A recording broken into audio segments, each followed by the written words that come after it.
An awakening, you say? Let us see what you believe. What's up, guys? Welcome here, and here we are to do a breakdown / live reaction and review and analysis of Hundreds.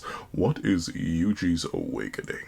And I'm excited. 100 is a quality content creator, so I know he's going to cook. There are some ideas that I have for Yuji's hypothetical awakening that I'm probably going to make my own video on, depending on how much I end up covering in this video, which is 10 minutes and 35 seconds long. But with that being the case, make sure you check out the link in the description down below to 100's channel and the original video.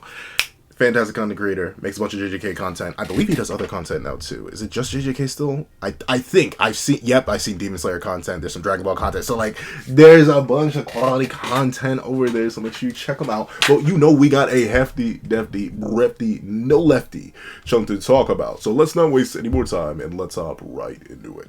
Editing me, are you ready? 3, 2, 1. Go. Yuji. What's up, guys? That guy with a pencil here. Fun fact, you're open to have it on me and keep it on me at all times. And another fun fact. That wasn't too bad. But Yuji Itadori. Awakening. Doesn't that imply that Yuji Itadori was once asleep? That his potential slumbered deep within him? That he required some sort of external force, a spark of darkness to awaken the power deep within his soul? Yes, it does imply. Wait, I need to like the video. But there we go. But it does imply all that. And there are a couple different paths that I'm thinking of off the top of my domer for what Yuji's Awakening could be. 3 ones in particular. First things first, the most basic one. The most actualized one. The one that was kind of hinted at in 256. And I wouldn't be shocked if Gege went with that first before diving into other awakenings or further levels of power. Him mastering blood manipulation. I know that's boring. It's very boring. It's horrifically boring. But like, that would be the most logical step next up based on the criteria we have. It's not the, I mean, I guess technically it is the most logical step because it's the curse technique he currently has now. But there's another one that we're going to talk about in a second. But I do want to talk about blood manipulation's full awakening first. Right now, what Yuji's currently lacking, in my opinion, at least in a consistent battle with Sukuna, is them raw, them pure, them hefty, them juicy stats. Yuji Itadori has already shown somewhat the ability to perceive, cleave, and dismantle, and he's shown that his arms are basically immune to the technique. He's always able to bounce them off whenever he's able to react in time. So with a complete mastery of blood manipulation, he would be able to just abuse flowing red scale stack, giving him a stat amp, and he would be able to keep nerfing Sukuna. So like, it isn't the craziest, and considering it's as recently discussed as 256 that Yuji can't even do convergence properly on his own, meaning he can't use the upper limits of blood manipulation right now. Him awakening, getting a full proper understanding of his own cursed energy and his new technique and everything that has to deal with that, I think that is a logical next step to his awakening. I think that would be solid enough. But like I said, that's boring. Don't get me wrong, I think blood manipulation is a cool concept, but I also think we've explored it quite a lot through Kamo and through Choso. And while Yuji pulling out new blood manipulation techniques would be crazy, cool, next level, I wouldn't even mind if he started to get like a real awakening. Because it's also hinted at in 256 that Yuji can control other people's blood. Specifically Choso's, who is his brother, and depending on the origin of where you think this blood manipulation came from the consumption of his rest of his siblings, that maybe it's just a DPW exclusive kind of universal blood control thing, but still, doors could open. Technically, he and Sukuna are kind of the same right now. Their bodies, their souls, their flesh is intertwined. So, Yuji Itadori, awakening the ability to basically turn into a Mon from Season 1 of Legend of Korra.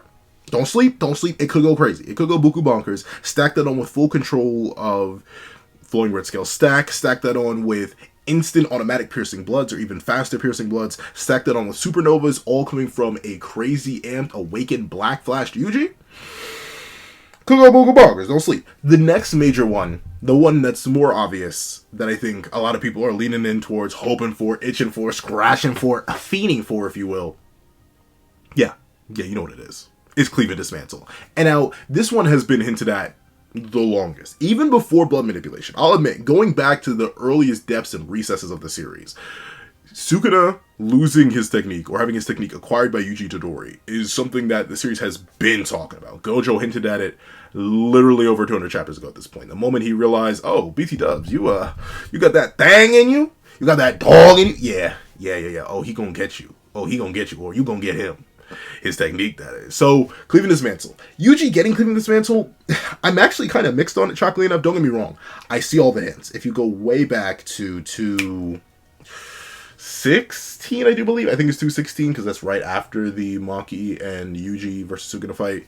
You do see that cut on Sukuna's finger that did not heal. A lot of people have retroactively accepted that as like him accidentally slashed by Soul Split, which is possible. I wouldn't be mad at it. That could also hint at the fact that Sukuna would struggle to heal it, but the fact that it didn't heal automatically, and we know Sukuna does perceive souls, and he is able to automatically heal stuff like that. I am fully buying into it. That probably was just Yuji subconsciously using it while he was absolutely crashing out. And I'm perfectly fine with that. The only reason I'd be a bit hesitant, even with Yuji's ability to revolutionize the technique, is one, we know he wouldn't use it to its full potential. He's still, and I mean still, trying to save Megami. Meaning we wouldn't actually get to see Cleave and dismantle used to its full output against Sukuna. And two, I mean, like, we've seen a bunch of Cleave and dismantle at this point. It's kind of like why everyone's complaining, like, oh, Sukuna, he's kind of getting repetitive, he's kind of getting boring, because we haven't seen a black box. No other techniques, no nothing. We've kind of been stuck with the same thing. And while Yuji getting Sukuna's powers would be crazy, a flip that's been well established and built up throughout the entire series, undeniably and indubitably, it's still kind of, once again, it's more the same, which I'm not too mad at. You won't hear me knocking it too hard, but at the same time, it's like, I want a little bit more gas, a little bit more juice, a little bit more flavor in the tank, you know what I'm talking about? So, him getting Cleave and dismantle, it's cool. I think you could incorporate it in unique ways, like incorporating Cleave into his physical punching attacks, and like doing things like divergent cleaves or divergent dismantles could go absolutely crazy. Seeing Yuji hit the us and like start like punching the air, and then the slash start appearing on Sukuna from the dismantle, like it's still cool, it's still possible, it's still likely as a hypothetical awakening, especially considering you can see in this panel right here, Yuji himself has like gotten the swirly cycle eyes like Sukuna did, or like Sukuna has. They've been drawn this way sometimes before, but this is clearly meant to be like a direct reference to Sukuna. So, him awakening his technique makes perfect sense. I wouldn't knock it. I wouldn't be mad at it. Wouldn't knock its hustle. The final one for a hypothetical awakening that I wouldn't be too shocked by is actually the anti-gravity engine. Lean in with me. Lean in with me. See the bit. Remember, Yuji was not innately born with blood manipulation. It's something he acquired later. He's explicitly noted to not have a cursed technique until after the time skip where he gets blood manipulation, presumably by devouring his siblings. But, big bodacious booty butt cheeks, he still is the child of Kaori Itadori. I don't know her maiden name, but he's still Kaori's kid. Remember that. Remember that. He's still Kaori's kid. So, he should definitely have that bloodline. Of course, the inheritance versus non-inheritance is a little bit strange, but we've seen kids can directly inherit the curse techniques of their parents. And it's entirely possible the anti-gravity technique was a bit too complex for Yuji to understand, and also he just hadn't awakened it yet. And he may have just had a late-stage awakening, and that could be it. And him imbuing the anti-gravity engine to kind of take the battle to a new level, take it to a new dimension, and taking it into the air, or forcing Sukuna into the ground using the reverse curse technique variation, it could be really interesting. And I could honestly see Yuji comboing in interesting ways. That's the one thing that I will give about any of Yuji's hypothetical awakenings. Because of how he typically fights with the close hand-to-hand, ming style, he has a bunch of doors that he could open. Easily. Very, very easily. Which is what has me very, very, very excited to see what Mr. Itadori Yuji has to cook. But, one final thing I want to talk about before I finally let 100 speak, because I've been yapping for a little bit. All the above. Like, once again, if we're really going full into Yuji MC, and we've gone out of our way to take out every other character, or at least put them in a point where they aren't going to be as viable or do not want to fight anymore, 256 explicitly removes Maki from the battlefield. For a little bit. We don't know how long, but she didn't just get Black Flash, she got Black Flashed and dual dismantled. So we know she doesn't have an explicit healing factor that's super duper fast like RCT, so she's out for a little bit. Choso's definitely out for a little bit. Did you see how bro was... He's clearly not doing all too well, so he's probably out for a little bit. Miguel is trying to get LaRue up out of there to get him some medical attention, so we got to probably come in and scoop them, and Miguel's like, dude, I'm dipping right now. I don't really want this. He landed 2 Black Flashes. I'm done. Or now 4. But still, land multiple Black Flashes, and Miguel's leaving or taking LaRue with him and may not be there. So, like, Yuji may need all 3 if he's going to start running ones, which I'm perfectly fine with. I think at this point, make Yuji as broken as possible. You will not hear me complain. You will not hear me complain. But enough of my incessant yapping. Let's let 100 cook. Itadori has finally awakened. Now, I gotta get this out before we begin, but I know the Yuta fans are not happy after theorizing that this was gonna happen to him for the last 100 chapters of the series. But he'll have his moment when he returns, trust. My thing here's my thing though with Yuta right now, because I'll admit I do want to talk about Yuta. I'll make a whole Yuta video about his hypothetical return too, because I think Yuta is still important. Now I think now we're probably just saving Yuta for the merger, if the merger is going to happen still, because like at this point. I guess we could have Yuta and Yuji do a proper Jujutsu Kaisen session with Ryoma Sukuna. We could do that. And I wouldn't knock it. I wouldn't be mad at it. I wouldn't say it's bad writing or anything.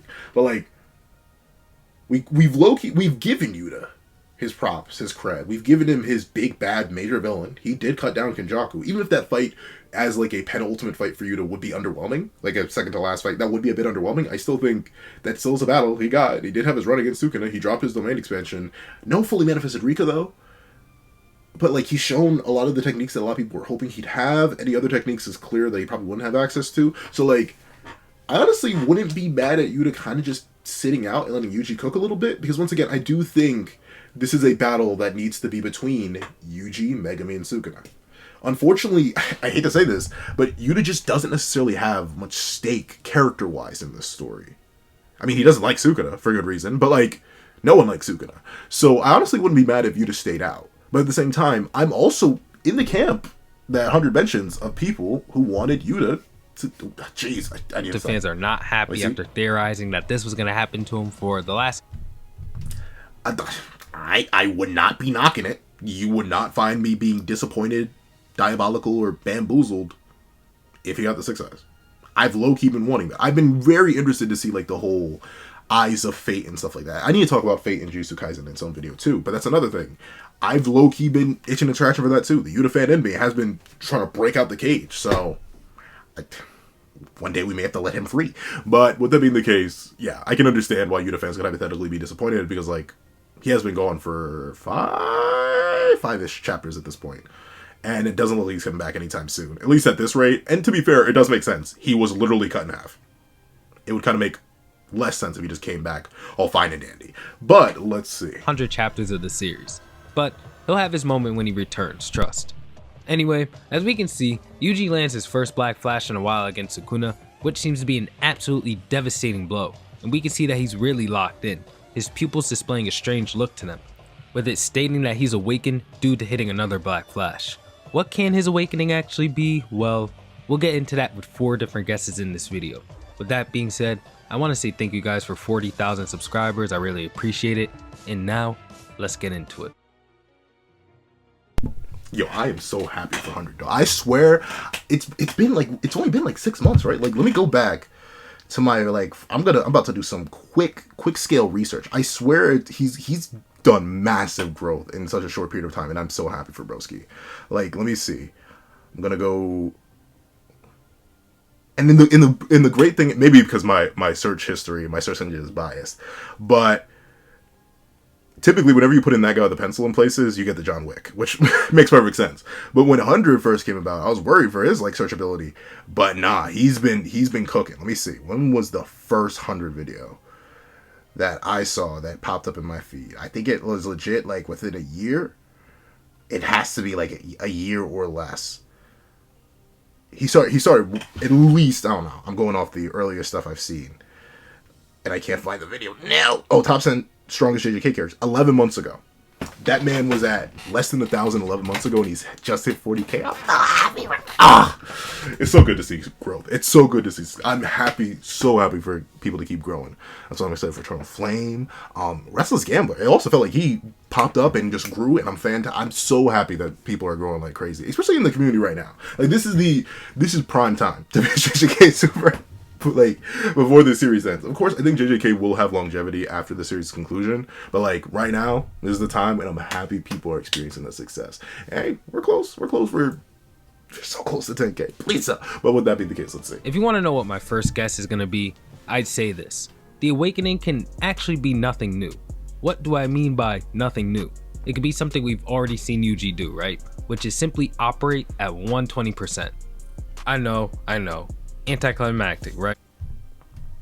I mean, yeah, I didn't even think about that. The possibility that it's just like flatline gains. I mean, I mean, it's not horrid. It's not like a bad thing. I wouldn't say like, oh, that'd be garbage. Oh, that'd be whack. I mean, I guess because the hype of the chapter, the hype of the end of the chapter, and the drop would be like, oh well, I mean, fine, it's cool enough, but it wouldn't be anything too crazy. So I can understand why people would definitely not be happy with Gege about that. Like the way we end that chapter, the way we set it up, the way we put emphasis on the spiral eyes, we talk about his like awakening, all of his potential. Shockingly enough, we've been talking about potential mans a lot recently. Yeah, people wouldn't be happy, but like it's entirely possible that Gege would hit that devious look and be like, oh. What a shame. But let's see. Well, I agree. Well, I will say that I do think that it's most reasonable because of these factors within the battle. First, Sukuna is massively weakened, and after taking a Black Flash from Yuji, he's going to be even more weak. I do believe that the 120% boost to Yuji's stats and performance will be enough to make Yuji significantly stronger, but not strong enough to just single-handedly destroy Sukuna in the next chapters. Just enough to match him one-on-one, as I do think that's the direction we'll be going in for the rest of the fight. Also, after hitting a Black Flash, your chances of landing subsequent ones are increased. I can totally see Yuji and Sukuna just slugging it out with their battle being decided by who will land more Black Flashes. To be straight up, here's one thing I do want to see, and unfortunately, I feel like one of these is kind of locked off because like if he did, it'd be crazy, but his arms are also gone. There are two things I want to see from Sukuna before series end. Well, one thing from the series in general, and two things I wanted to see. Well, no, one thing I wanted to see from Sukuna. The Sukuna specific thing. I wanted to see a 4-armed Black Flash. Notably, he's been hitting them, but they've all been with one arm. And to be fair, he only has one arm right now.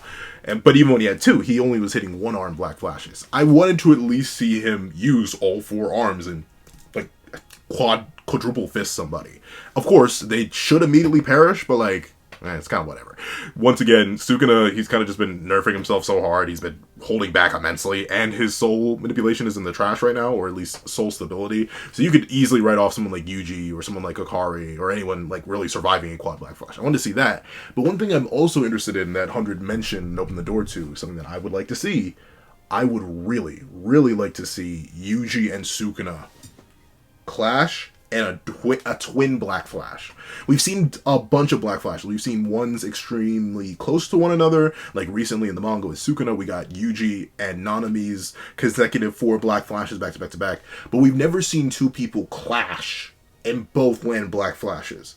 And like, that could be cool. That could be neat. It's not impossible. Both could apply their cursed energy in that moment and cause that spatial distortion. And then to start going band for band. Like, you could legit have a whole sequence of Black Flashes. Of course, it would get kind of crazy landing, like, I don't know, 5, 10 critical hits in a row. But, hey, why not? We have the 2 Black Flash merchants. Sugin is clearly, I don't know, he's got some contract going on. He got the Black Flashes on deck immediately. And Yuji with his, I mean, come on now. It's kind of built in. It's kind of natural. So I wouldn't be too shocked. And I do want to see at least one case of them punching at each other, like bar for bar, band for band, and just boom, both Black Flashing. That'd be beautiful. There is only one reason to assume that Yuji's awakening wouldn't be the normal 120 boost, and it's only because of the narration that came after Yuji hitting the Black Flash, which does imply it to be something beyond that, but then again, it doesn't have to be. It'd be completely consistent for the Black Flash just to be a 120 boost, and I'd find it pretty hype. Really, anything that involves Yuji in the spotlight tends to be hype. That's what happens when you write a character that will always have their gratification delayed. There is a pretty good counter argument that I've been able to formulate for this idea though, and it's simple too. The ending of chapter 255.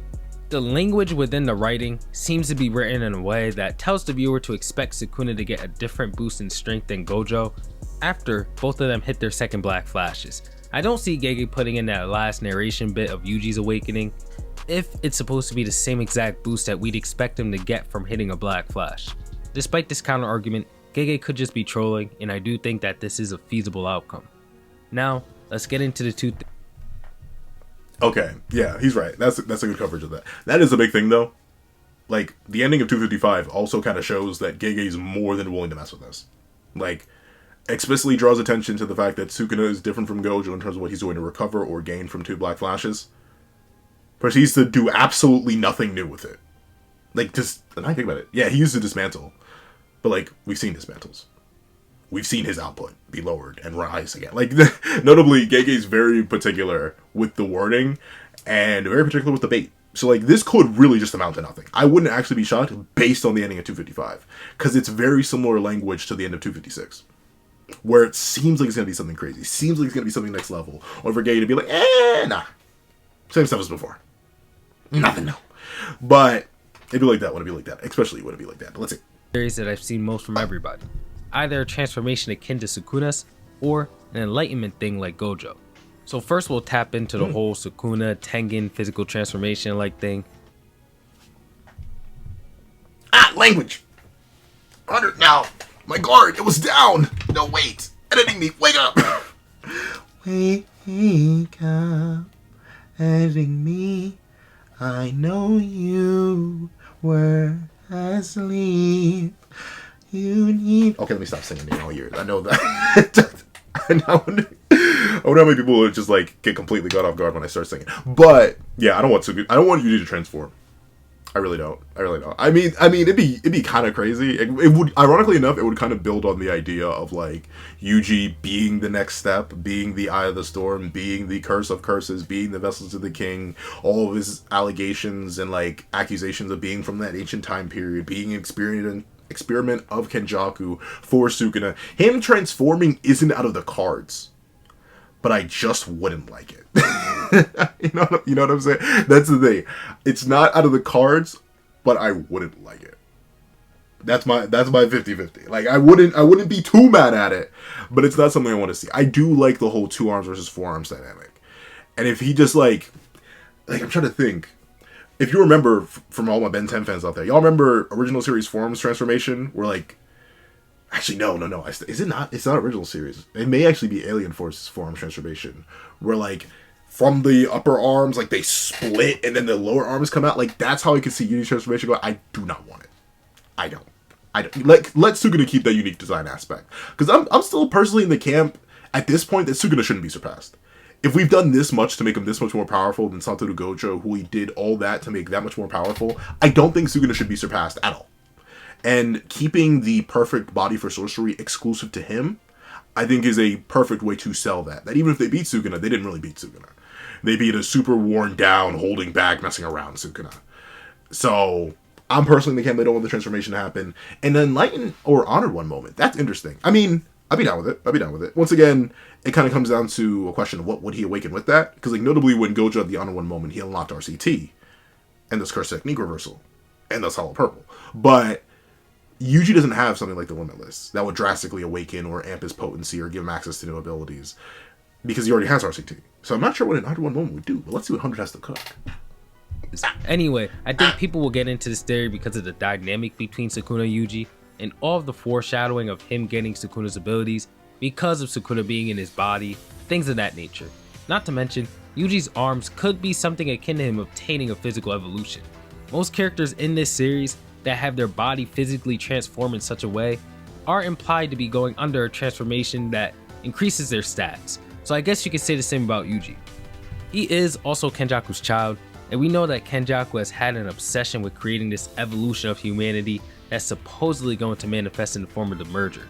And I do think that Kenjaku could have a huge role in Yuji's physical transformation if he is to have one. Correct me if I'm wrong, but Kenjaku wouldn't be aware of Geto's existence at the time of being in Yuji's mother's body, so he wouldn't be able to control Tengen and enact his plan anyway. So at the time of creating Yuji, he was most likely going to be Kenjaku's latest experiment before the events of the hidden inventory and everything after gave him the golden opportunity to begin the culling game. Then again, he'd been planning the culling game for hundreds of years, so I don't know. Shaky theory at best, but I figured I'd share it with you. There's also the eyes at the end of the chapter. Yuji's eyes have only ever looked like this when fighting Sukuna in chapter 214, but as we know, there was never a black flash there. If Yuji's awakening is to be correlated with these eyes of his, we could use this as evidence to display that Yuji does not necessarily need the black flash to have reached this point, although we can say for certain, it did accelerate his growth.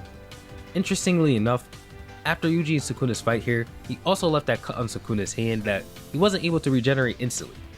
I will say that Yuji could be getting Sukuna's techniques after this awakening if these eyes are to clue us in on anything. To close out the Sukuna Yuji theory, I do want to say that I believe Yuji could physically transform. I just don't think it'd be a good look if he doesn't look 80% human or more. It just wouldn't be a good look because Yuji's whole shtick is his empathy and humanity and how far he's willing to go for humanity itself. I don't want him to lose that. I could still see Yuji's eyes being the indicator of the transformation though. I'll say that this whole Yuji transformation thing is more likely than the upcoming theory, which is the Gojo-like ascension. As for this theory... Okay, just to quickly cover what he covered. Yeah, I can agree with that. I can agree with that. Part of me wants to go almost down like the MHA route, where it's like, you wouldn't even believe he was a hero. You wouldn't even believe he was human. Like that whole idea of like, oh, well, technically you could have Yuji keeping his humanity while becoming a grotesque, disgusting monster in order to fight a grotesque, disgusting, malformed monster like Sukuna. In order to defeat the darkness, one must give in to the darkness. Kind of on some like Riku versus Roxas typey, where bro couldn't win until he gave into that Ansem juice right then and there. But yeah, I agree. I can. That's the thing. I'm against the transformation in general because I can't picture me liking it more than current Yuji's design. I still kind of don't even like the fact that the arms kind of haven't even been mentioned right now, like the clawed hands. So him getting like a full scale extra next level transformation, I wouldn't be too cool with. But the Awakening techniques, like I said, I wouldn't be mad at it. I'd just be a little bit annoyed because it's more of the same. But Yuji would use it differently. And he'd also suppress it. So it could get creative. Yuji using Cleave and Dismantle, or even the black box technique, or any techniques that Sukuna has, it could still get creative. But my skepticism is more high, because I'm not sure how much more creative we can get before I'm just like knocking on Gege's door being like, please, bro, give us something new. But let's see. I just think it's the least likely option, being honest, and I'll talk about why. First, Gojo's ascension wasn't really anything more than him picking up reverse curse technique, which seems to benefit users of the Limitless way more than it would benefit anybody else when it comes to increasing their strength as a sorcerer. I'll say this though, I can see this point somewhat applying to my own theory that I'll be going over after addressing the Gojo-like ascension. Another point is that the two fights that will be paralleled in this event don't seem to really parallel one another in the first place. I'll even say this, I believe Maki vs Sukuna is more of a parallel or mirror to Gojo vs Toji if anything, and an amazing one at that. Lastly, Yuji's always been cool and chill. Maki versus Sukuna is a comparison between Toji v Gojo. Yeah, sneaking up on a weakened opponent, doing extreme damage, taking to the back. Like, the comparisons are very clearly lined out there. I think the execution of both is different, though. I think it's meant to show how Sukuna is more complete as a sorcerer, and, like, how Sukuna and Teen Gojo, and just general Gojo, but mainly Teen Gojo's mentalities differed, where Teen Gojo was still worried about Amanai, and that allowed his guard to drop and allowed Toji to immediately come in, invert spear, with Sukuna being entirely focused on the battle, on sorcery, on the one person he was actually excited to see after experiencing her for like 5 seconds. Like, that is the difference. It goes to show the difference in mindset between Gojo and Sukuna, and that I almost want to say dimorphism, but like the dynamic difference between the two. Gojo always cared about humans, except for the very short time when he didn't, when he awakened.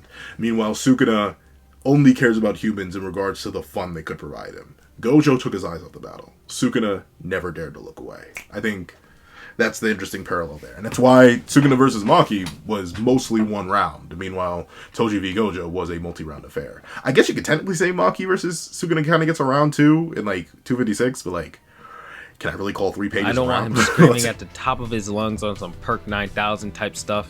Man, I'm good off that. That's a personal gripe I'd have with that. But yeah, nah, I need him to be chill.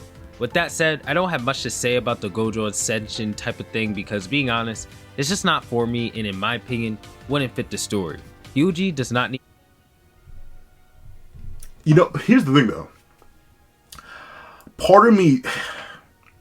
Because we got to see a little bit of it with Gojo, but we didn't get to see it with Yuta. We didn't get to really see it with Maki. We didn't get to see it with Miguel. We didn't get to see it with Higurumu. We kind of got to see it with Kashimo, but not really with Kashimo. Part of me is low-key itching for a bit of a crash out. And like, of all characters to finally do it, I think Yuji kind of earned it. Like, having his crash out actually means something. Like, the crash out he has in the 213 through 215, the Yuji versus Meguna fight, and then the Yuji and Maki versus Meguna fight. Like, it's a crash out, but it's very ineffective. Meanwhile, I think Yuji, like, having a moment where he truly just loses it, It'd be cool. I can understand why 100 wouldn't though, because I feel like, and I can even see like the narrative reasoning why, like, Yuji crashing out wouldn't necessarily hit the same as Gojo crashing out because Gojo crashed out for different reasons. Like, I can definitely see the levels to it, even if I would be perfectly fine with it and kind of low key want it because we've been missing a crash out. Like, I can't even like outside of Akari versus Kashimo, no one's really crashed out in that insane next level. Gojo didn't. Sukuna hasn't. Maki hasn't. Yuta hasn't. Yuji hasn't. Everyone's been. Shockingly enough, despite literally getting spliced, everyone's been kind of chill and like conversative, like human, which is important, of course. But like a little bit of insanity could go a long way. But let's see. Even though here's the thing, I do agree this is super duper unlikely, and like I already mentioned, like he just said, yeah, Yuji doesn't have much to gain. He already has RCT. What is his awakening going to do for him? And why would he crash out to the same degree if he's not loopy or on the verge of anything? Like, notably, it wouldn't make sense for this to lead to a Yuji crash out, but I want a Yuji crash out. So I agree with 100 in that sense. I don't want this awakening to lead to Yuji losing his mind, but Yuji losing his mind, I do kind of have that on my bingo card. To be no Buddha. Like, let's see. Now we move on to the final theory, the cursed realm. Oh, what does that mean, 100? Well, my fault. Let me reintroduce you guys to this moment in the series. When Kenjaku begins the cloning game and retrieves Sasaki from within the barrier, they're in a completely black setting. She asks him, where exactly are they? Are they within a dream? And Kenjaku then says this. This is the rift between dreams and reality, the cursed realm. This is a fabric of reality that is in between the world of imagination that is your dreams and real life. With that established, I want to go over a bunch of things. Cursed energy as a whole is created by the negative emotions of humanity, and everybody has it for the most part. But for those who can't control it, their cursed energy will leak and by proxy create cursed spirits. What if the cursed realm, this rift between reality and dreams, is the storage of all cursed energy that is leaked and will be destroyed once all humans learn how to control their cursed energy or get rid of it as a whole? To get into this a bit more, the cursed realm could be the storage of all cursed energy throughout the verse, it being drawn from in order to be utilized by humans and curses alike in the real world of Jujutsu Kaisen. But with it being drawn through a fabric of reality, it cannot manifest in its true form. This is where I believe the Black Flash comes in. When one lands the Black Flash, you apply cursed energy to a strike within 1/1,000,000th of a second. You distort space with that strike and then amplify your techniques. I think the distortion of strength comes from drawing the black cursed energy of the cursed realm, and the amplification comes from that same cursed energy. To rephrase this, the rift of the cursed realm will open to give users cursed energy for 1/1,000,000th of a second. And if you land that punch while the rift is open to give you cursed energy, you will essentially drag out the true black cursed energy out of this realm and use that to strike the opponent, rather than the normal cursed energy that's filtered through the barrier of reality in the cursed realm that sorcerers typically get for themselves and their abilities. I also believe this because it's been stated that curses get stronger after death, and those black boxes with white text we get out through the story, and most recently a lot. To be fair, okay, he is spitting right now, and look, he's actually awakened a theory in me. Pause. Kind of, I don't have to put a pause on that, hopefully, but like he's awakened a theory in me. I'm thinking I got an idea. I have an idea, so I do have a plan now. But remember, Higuruma and Kusakabe, they were theorizing, and they were wrong. Once Higuruma died, his curse vanished. Once Gojo, the only curse we've seen like linger after death is Rika. And that was when she was forcefully chained by a living being. Notably, I don't think I know maybe there's counter evidence that I'm just forgetting. I'm trying to think. But usually death is the end. And even in JJK, which is I know sounds crazy considering how many characters have come back, resurrected, incarnated players, calling games and all that. But like death is usually the end, even in this universe. Despite all of its mystical magical power, no character has really transcended death. And those who do still had to experience it, or never experience it at all, like in the way that Sukuna did. Because Sukuna was never technically dead, he was just in stasis. So, I'm not sure about the whole curses after death idea. But I do like the idea of the cursed realm and how it was mentioned and how it does is consistently portrayed as a void of black. My only thing, I'm interested to see how this would tie to Yuji's awakening in particular, and it's just like a general theory. But and this plays into an interesting idea of like fate and how much that side of reality bears down on the existing reality. It reminds me of a concept from Fire Force, ironically enough, which I'm not sure if the anime has gotten that far or if the anime is ever coming back. Skip 3 minutes ahead if you don't want like minor Fire Force spoilers. But 3, 2, 1, Adala. If you remember, Adala is the higher dimensional conceptual outerversal realm that contains the concepts that make up the Fire Force universe. And it has drastic, unknowable, and infinite ramifications on the lower universe. The Cursed Realm, being very similar to Adala in that sense, could be a very interesting play on it. And the idea that certain people, sorcerers, can access that realm just as certain people are imbued with the flames of Adala could be interesting. And Yuji becoming a master of that realm could be very, very interesting. But my only thing is, though, if cursed energy can only exist if humans exist.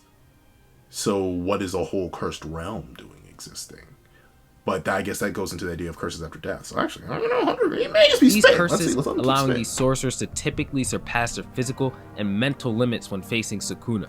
I think the curses becoming more powerful after the character who has spoken it died could be because when they do die, they aren't in reality anymore.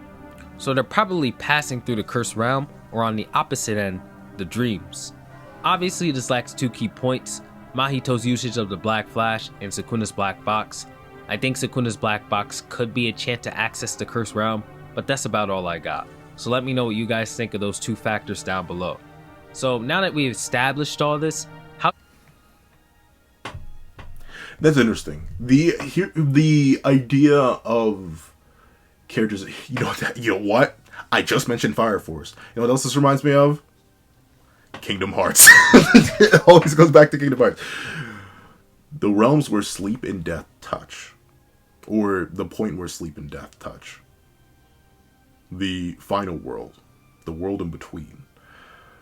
The cursed realm acting as a conduit between those 2 realms could be interesting, and Yuji awakening as a sort of harbinger of cursed energy, being the true eye of the storm, being what Sukuna never could be, a person bound by the system, Yuji simply getting control over the system.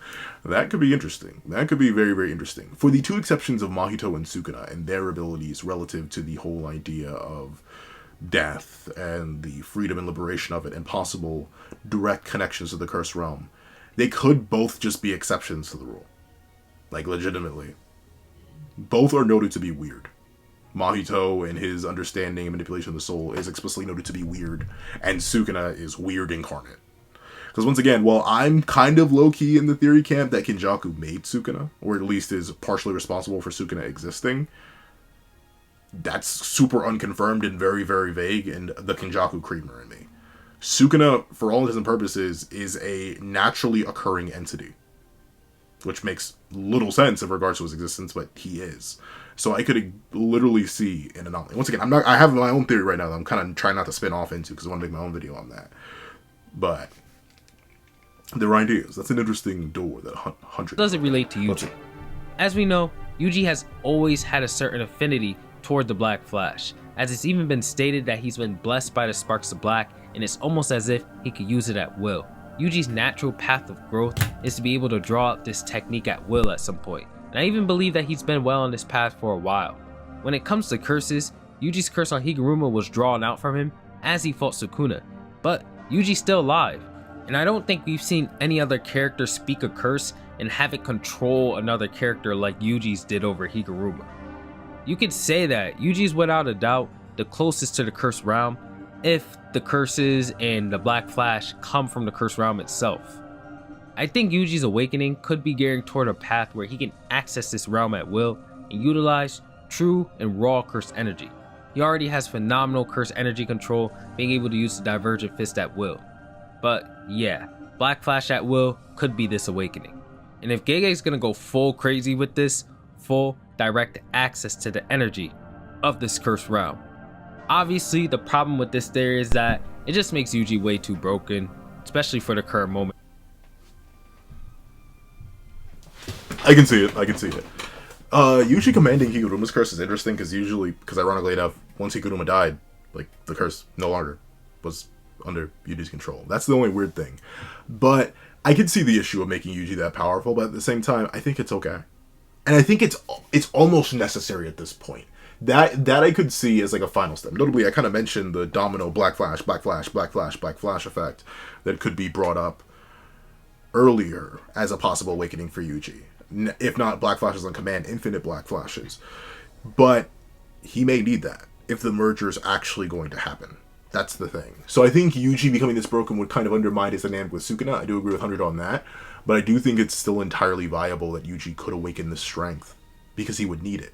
He would require it. In order to be the Eye of the Storm, the facilitator, the originator, and the guardian of our reality, he would have to take mastery over the reality that lies beyond it. The Cursed Realm. And that's very interesting. Once again, look at 100. Once again, he's just cocky.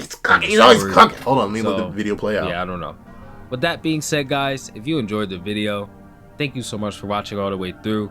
I really appreciate the support. It's been insane recently. With that being said, I'll catch you all in the next one. Peace out. All right, full battle. I would react to that, but that is an hour and 12 minutes and 48 seconds long. I need to make my own video of that. But W video. We came across completely different. He didn't tackle blood manipulation at all. He didn't tackle Kaori. He mentioned Kaori, ironically enough, but not necessarily hypothetical awakening of that. So, okay, very, very interesting ideas. I like it. That cursed realm theory. I'm probably gonna. I'll see if I can talk to him about that more. I want to get more info. I want to open a discussion about that because the cursed realm is interesting and kind of plays into fun ideas that have been bouncing about my dome piece for a while now. So, very, very, very interesting stuff. Amazing video about 100. I need to ask him how to edit. That's I'm gonna bother and be like, dude, how do you edit? But with that being the case, what do you guys think Yuji Itadori's awakening will be? I'll probably make my own video, still talk about it a little bit because we are on break and I do have the time, so I probably will whip up a little something talking about it. But let me know what you guys think in the comment section down below. If you made it all the way to the end of this video, please leave Dream No More. Leave Dream No More in the comment section down below. Thank you so much for watching. Please remember to leave a like, share, comment, and subscribe. And make sure you hit that little notification bell so you not miss out on every video that comes to the channel. Also, I do happen to have a Patreon below where you can support me for as low as $1 a month to get things like exclusive videos, early content, and more. You also now become a member of the channel for as low as $3 a month to get the same perks and more. So those perks will include the live reaction to the very next chapter of Jujutsu Kaisen, ad-free variations of all my videos, and if you become a $25 Patreon or a $25 member, you can order whatever video you want. And if you want to do a one-time donation or a one-time video request, the link to my Ko-Fi is in the description down below. Now, thank you so much for watching once again, and I hope you guys have a wonderful day. This is Dagger the Pencil, writing off.